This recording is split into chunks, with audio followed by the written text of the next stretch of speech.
Hello, my beautiful PhD friends. So today we're going to talk about the best books that you should read in 2021 to help your PhD career, help academia. I've read them and I think these are the ones that you shouldn't miss out on. If you're new to this channel, please remember to subscribe and hit that bell notification because in 2021, we're going hardcore. We are going to interview people. We're going to share all of the ins and outs of academia and how to navigate it while also keeping you sane and in control of your own career. All right, remember to subscribe. Now, let's have a look at these books. In 2020, I spent a load of time reading, and that's because COVID put a massive spanner in the works, and I just decided that I would use the downtime to better myself, to try to understand myself better, to be not necessarily more productive, because I really don't like that term productivity. Like, it just feels like if you're not being if you're not working, or you're not being busy, or you're not doing all this stuff all the time, that, you know, it's not a good thing. But I like finding that balance, and that was what 2020 was for me, is like making myself happier, also doing stuff that matters to me, and focusing on helping people, which I love doing. And so I read a ton of books, essentially all of the best self-help books and books about academia I decided to read. So in this video, I'm going to go over the top 3 that I think PhD students and academics can benefit from the most. This is not an exhaustive list, but I think if you're going to read 3 books in 2021, these are it.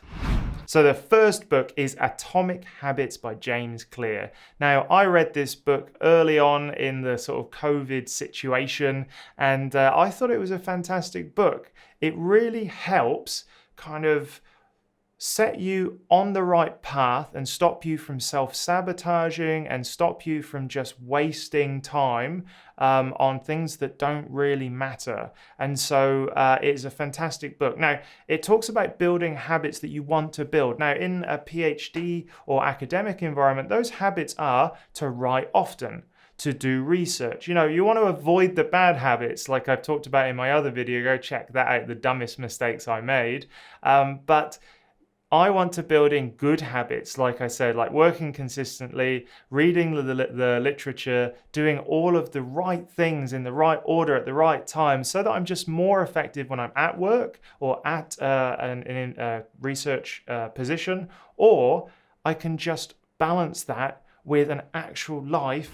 Atomic Habits has got a 4-step approach to helping you build in the habits you want to build in, and then getting rid of those really bad habits, like for me, going on social media and Reddit. Oh, I just can't get rid of that addiction. Anyway, the first one is to make it obvious, is to put the thing you want to do in your environment. You know, like make sure that if you want to read every day, that it's at the spot you want to read. Or if you want to run every day, you know, you want to make it obvious, so put your running stuff out. Like, that is a really important part, and it's something that I do now all the time, which is I've always got my little nook on me because I'd rather reach for this than my phone, and so making it obvious is really a fantastic tool. The second thing is to make it attractive, and so I put 2 things together like they recommend in the book. I put the thing I need to do with the thing I want to do.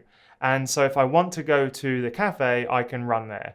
Or if I want to go on my phone, I need to read a little bit before I go on my phone. If I go to the toilet, I don't take my phone with me. I take my book, and then I can look at my phone in the afternoon. Like, all of these different things have really helped me stay focused. And yeah, it's a fantastic tip. The third part is about making it easy. So I really liked in that section about reducing any task to about 2 minutes. If you can split down the task that you need to do to a 2-minute thing, then it seems less daunting, less overwhelming, and then also reduce that friction. Like, reduce the number of steps it takes to get to the thing, the outcome, the habit. So it's kind of like making it obvious, making it easy, go hand in hand, and it's fantastic. So like I said, I put stuff where I want it to be. And there's also this thing called habit stacking, which is in the make it obvious thing, where I do one thing, then I do the next thing, and then I do the next thing. And it's just kind of like once you're in that momentum, it just flows. And so for a PhD situation, it's like when I sit down in the morning at my computer, I don't open emails. I open that paper that I want to work on. If I come back after lunch, I go straight to the lab and do 2 hours of work in the lab. Then I come back and I analyze the results. Like, it's about just putting those little circuit breakers in so you don't just do all of the things you want to do, but you focus on the things you need to do. And then that goes with rewarding. The last bit of making a habit stick is to make it rewarding. So one thing I do, and I love seeing visual representations of my progress. So I've had to do some videos and I love ticking it off. Like, these are all the videos I need to do, and I'll scratch them off.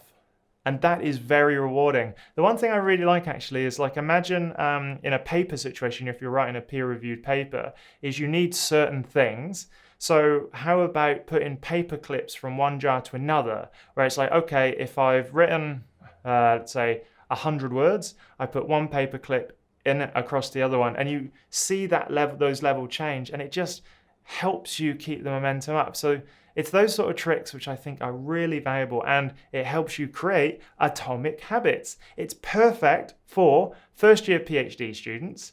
I think it helps you understand what it will take to get a PhD. And I've talked about it in my other videos, this idea of building in small bits of work all the time, consistently, so that you finish. I think it's great as well to keep you productive. Like, productive for me doesn't mean filling every single hour of my day with stuff. Productive means that when I'm working effectively so that I can have time off to do other things that I like. So Atomic Habits is a fantastic book. Go check it out. I'll put the link in the description to all of the books that I mentioned in this video, but it's definitely worth a read. The second book is Deep Work by Cal Newport. I've talked about this a little bit before on my channel, but deep work is something that I really, really like. After reading this book, it's one thing that I do regularly. I do it at least 2 times a day. I set aside 2 hours in the morning and 2 hours in the afternoon of deep work every single day, where I do the thing on my list. And so working deeply is apparently pretty uncommon. Everyone's doing shallow work, like sending emails or doing social media stuff or doing all the little like fluffy things. But deep work is what gets you realized. Understanding your field as a PhD student allows you to become an expert, not staying shallow. And so deep work really is fantastic. I love the book. Sometimes it can sound a little bit condescending the way this person writes, but overall I think the messages in here are perfect. It's also written by an academic who is successful in his own right, and I think it's a fantastic read. The main points are work deeply, so ritualize deep work. You know, like we were saying with Atomic Habits, it goes really well together. So you sit down, you go, I'm going to do an hour and a half of deep work, I'm going to crank out that paper or that process, or I'm going to go to the lab and do an hour of deep, undistracted work on that thing. So yeah, it's fantastic if you struggle just with distraction. I think a lot of PhD students are kind of a little bit more ADHD kind of based because there's so many things you can be doing. Focus on the things that matter the most, where you get like 80 or 90% of the results. There's normally one thing you should be focusing on, and this book helps sort it out. Embrace boredom, which I thought was an interesting addition to this book, because allowing yourself to be bored is an important part. It's like the relaxing to the deep work. So what I've done, my day is structured where I have like 2 hours, and then I allow myself to get bored in the afternoon. I may read a book, I'll go do something in the garden. I don't get on my phone. And that's the third part of this deep work kind of idea, where you quit social media.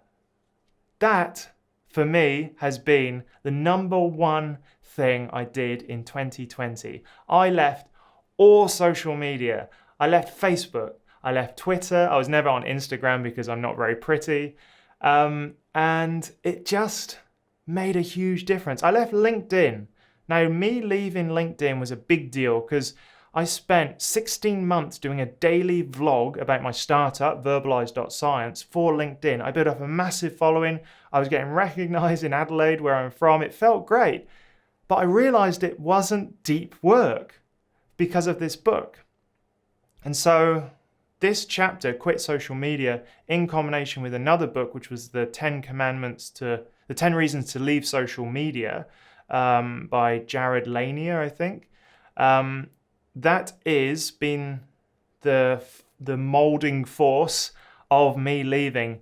I deleted my Reddit account, but I still can't not go on Reddit. I don't know. Their algorithm is just brilliant. It picks me up perfectly. But everything else, I am off. And I deleted my LinkedIn despite all that effort, and it was 100% worth it because I focused on the things that I want to do, which is this YouTube channel, other projects, and it has paid off a lot. And the last thing is drain the shallows, as he calls it. So one thing I really like about this is become hard to reach. For PhD students, that can be really hard because you always have an email. You always have like that ability to be contacted by your supervisor, boom, at the drop of a hat. But drain the shallows for a PhD student could be go to the library, turn off your phone, turn off your email, and work hard for the afternoon.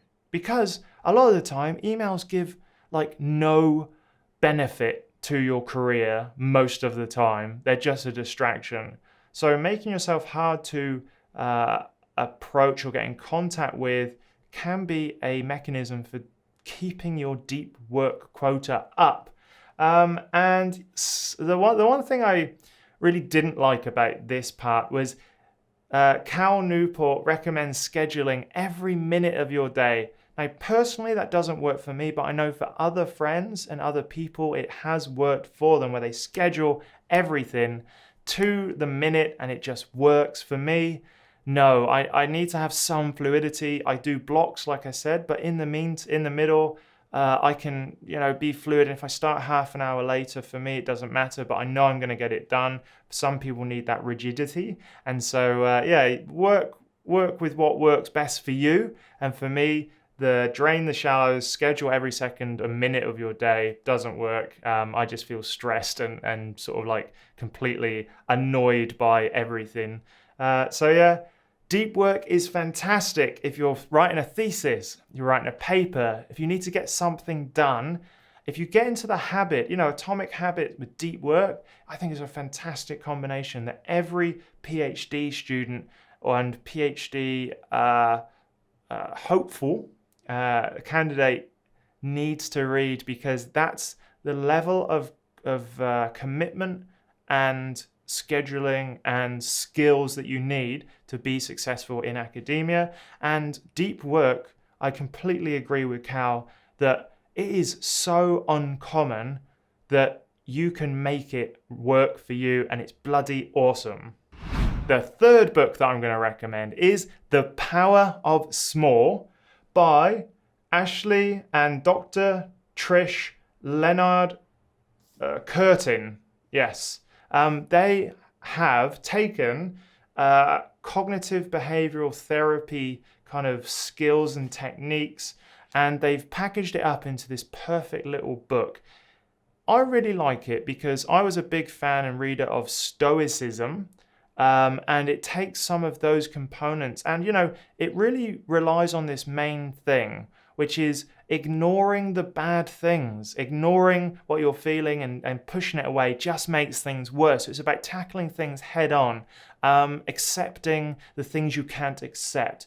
And that's really based in the Stoics kind of teaching, and seeing it backed up by scientists and psychologists is fantastic. I love this book, and it's so important because it is about looking after yourself. During a PhD, you are constantly under stress. Your supervisor dictates how stressful that time is, and it can really sort of impact people's mental health and well-being. The Power of Small puts all of the skills, I guess, into little manageable chunks so that you are in control of things you can't control, so that you don't overreact, so you don't do all these sort of like self-sabotaging or horrible things. And yeah, the first two books are all about being productive and using your time wisely and working deep.